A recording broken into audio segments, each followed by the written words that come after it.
Dear student, we are going to start new chapter from science part first.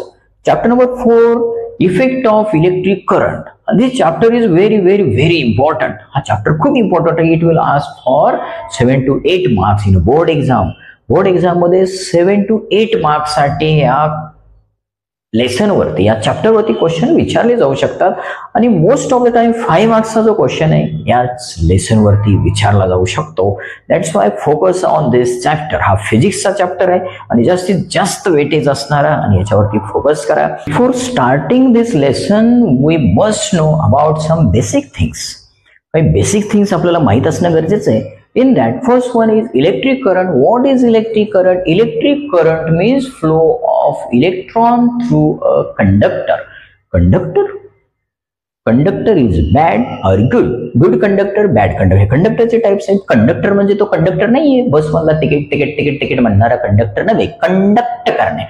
Conduct means electric current pass from one place to another place. आणि आपण त्या ठिकाणी use करतोय good conductor मध्ये copper, aluminium. Bad conductor means insulator. Insulator काय असतं? वायरच्या वरची जी कव्हरिंग असते त्याला आपण इन्सुलेटर म्हणतो. प्लास्टिक, वूड वगैरे यूज करतो. Okay. Next one, I is equals to Q upon T. I means electric current, Q means electric charge and T means time. In second मध्ये आपण जो टाइम मेजर करतोय तो फॉर्म्युला दिलेला आहे. And SI unit of I means electric current is ampere. SI unit of charge, electric charge is coulomb, and SI unit of time is second. This is about electric current. Clear आहे? Last year मध्ये बघितलेले आपण. इथं detail मध्ये एवढं detail मध्ये नाही जायचंय. फक्त एवढंच लक्षात ठेवायचंय. I is equals to Q upon T. आपल्याला याच लेसन मध्ये इलेक्ट्रिक पॉवर प्रूफ करते वेळेस याची गरज लागणार आहे, त्यामुळे लक्षात ठेवा. Okay. Next one, potential difference. What is potential difference? Potential difference represented by sine capital V. त्याला रिप्रेझेंट करण्यासाठी आपण कॅपिटल व्ही यूज करतो. Potential difference means difference between positive and negative terminal. ह्या दोघांच्या आतमधला जो डिफरन्स असतो त्याला आपण पोटेन्शियल डिफरन्स म्हणायचं आहे. Okay. Then what is the formula of potential difference? Potential difference V is equals to work upon charge. Work upon charge. Work done upon charge. म्हणजे एखाद्या वायर मध्ये किती वर्क डन होतं आणि किती चार्ज पास होतो त्यालाच आपण पोटेन्शियल डिफरन्स म्हणतो. Then SI unit of potential difference me short मध्ये इथं PD लिहिले. PD means potential difference. SI unit of potential difference is volt and represented by sign capital V. And second one, work done. Work done represented by sign W. And SI unit of work done is joule. SI unit work done चा SI unit आहे joule. Okay. Next one, SI unit of Q आपण already आत्ताच बघितलेले first slide मध्ये is a coulomb. आणि capital C ना आपण त्याला रिप्रेझेंट करतो. ओके. क्लिअर आहे इथपर्यंत पोटेन्शियल डिफरन्स. आणि या we can write work done is equals to V into Q. ह्याला आपण असं लिहू शकतो. हे आपल्याला पुढं इलेक्ट्रिक पॉवर प्रूफ करण्यासाठी लागणार आहे. W is equals to V into Q. म्हणजे पोटेन्शियल डिफरन्सला आपण या पद्धतीने लिहू शकतो. Okay. Next one is Ohm's law. आपण हे सुद्धा स्टडी केलेले. Ohm's law. Ohm's law, the electric current flow through a conductor is directly proportional to the potential difference. Simple आहे Ohm's law. मग त्यासाठी फॉर्म्युला काय? V is equals to IR.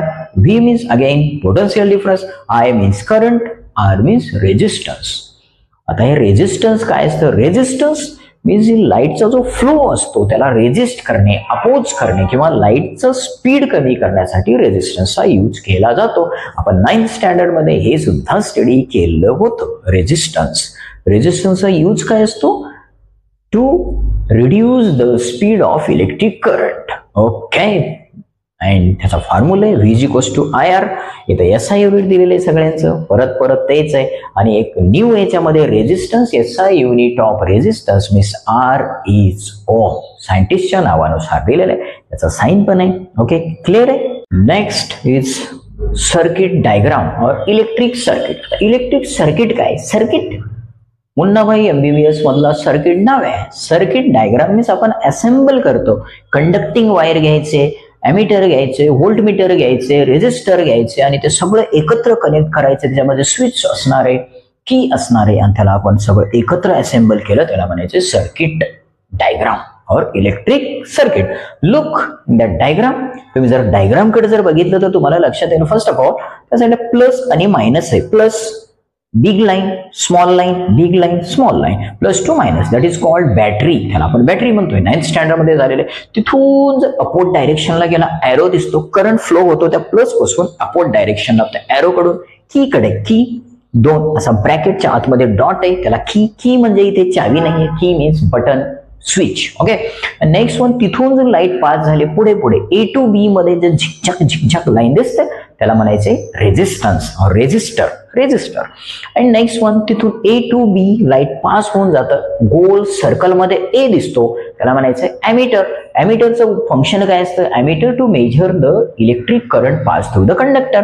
Next one, तिथून light अशी ammeter मधून pass होत होत minus कडे जाते, म्हणजे इलेक्ट्रिक करंटचा फ्लो असतो plus two minus, means conventional जो डायरेक्शन असतं ना इलेक्ट्रिक करंटचं तो असणार आहे प्लस टू मायनस असा जाते. तिथल्या तिथंच नाही जाणार, प्लस टू मायनस अशी राऊंड मारून तिथे जाणार आहे. ओके.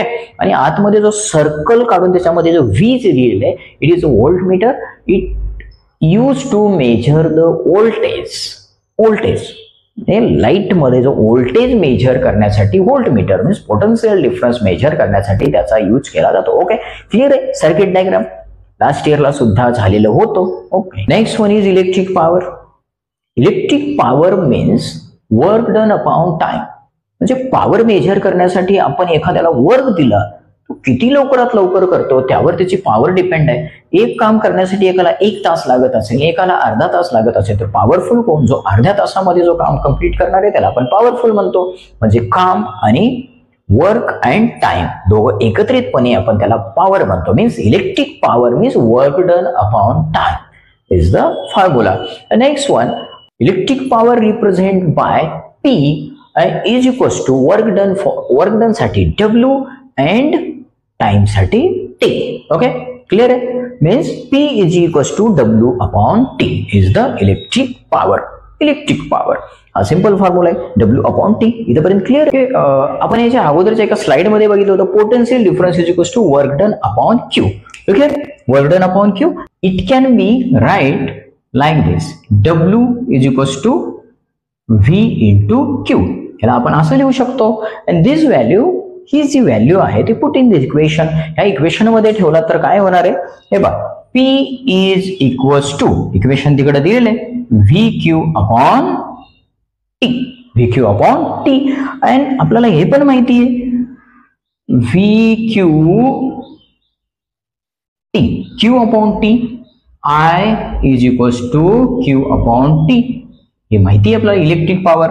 मग इथे जर आपण काय होणार, P is equals to VI. Equation दिसतं तुम्हाला इक्वेशन मध्ये? P is equals to V into I. P means electric power, I means electric current, and next one, V means potential difference. This is the equation for electric power. Electric power चा equation आहे. दिसतं तुम्हाला? Clear आहे? Okay. Next one, this is very important. Unit of electric power exam मध्ये, हा बोर्डच्या exam मध्ये आलेला सुद्धा क्वेश्चन आहे 2 मार्क्स साठी. इलेक्ट्रिक पॉवर आताच आपण प्रूव्ह केलेले, P is equals to V into I. V means potential difference, I means electric current. SI unit of potential difference is volt आणि SI unit of electric current is ampere. हे already आपण आताच बघितलेले unit. And next one, volt potential डिफरन्सचा formula होता work upon charge. Means त्याचं SI unit असणार 1 joule, वर्कचं युनिट आहे जूल, आणि Q मीन्स चार्जचं युनिट असणार आहे कुलॉम. मीन्स दॅट्स वाय इथं आपण लिहिलेलं आहे 1 joule upon 1 coulomb into next one कुलॉमचं 1 coulomb upon time. Means ampere. त्याच्यामध्ये इलेक्ट्रिकचं काय फॉर्म्युला आहे? Q upon T. Q means electric charge, चार्जचा SI unit coulomb and T चा SI युनिट सेकंड, ते लिहिलेलं आहे. नेक्स्ट ह्याच्यामध्ये काय होणार आहे? 1 जूल याचा unit joule upon Coulomb into 1 coulomb upon 1 second. Coulomb get cancel then 1 joule upon 1 second is equals to watt. The SI unit of electric power is watt. Simple आहे. हा 2 मार्क्स साठी आलेला question आहे, त्यामुळे व्यवस्थित revise करा. Okay. Next one is Joule's law of heating. हा सुद्धा इम्पॉर्टंट आहे, त्याच डेरिवेशन मधला पार्ट आहे, छोटासा पार्ट आहे. हा सुद्धा इम्पॉर्टंट एक्झाम मध्ये 2 मार्क्स साठी विचारला जाऊ शकतो. First of all, when light is continuously, electric current is continuously passing through the conductor. Conductor मध्ये कंटिन्यू पास होतो. मग अशा टाइमला त्याच्यामध्ये जर आपण रेजिस्टर बसवला असेल, due to resistor heat is produce in that conductor. त्या कंडक्ट मध्ये हीट प्रोड्यूस होत राहते रेजिस्टर बसवल्यामुळे. ते काय आहे आपण नेक्स्ट लेक्चर मध्ये स्टडी करणारच आहे. आता कंडक्ट मध्ये resistor, what is the formula? Heat is equals to electric power into time.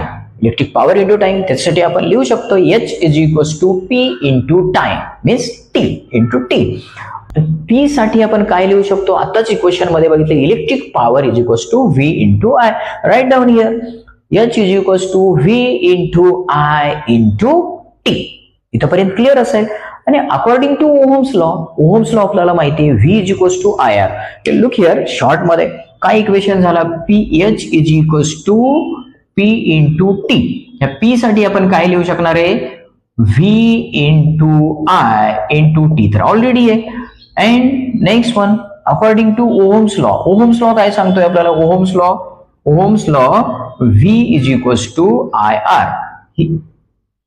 ही जी व्हॅल्यू आहे ह्या इक्वेशन 1 मध्ये ठेवलं तर काय होणार आहे? H is equals to V साठी IR into I into T. I काय होणार आहे? I square into R into T. This is known as Joule's law of heating. याला जूल्स लॉ ऑफ हिटिंग म्हणतो. इक्वेशन तिथं दिलेलं आहे. ओके, क्लिअर आहे, सिंपल आहे. नेक्स्ट लेक्चर मध्ये आपण heating effect of electric current बघणार. That is also very important topic, important आहे. त्यामुळं सेकंड लेक्चर सुद्धा खूप इंटरेस्टिंग होणार आहे. So keep watching and subscribe our channel. Thank you so much.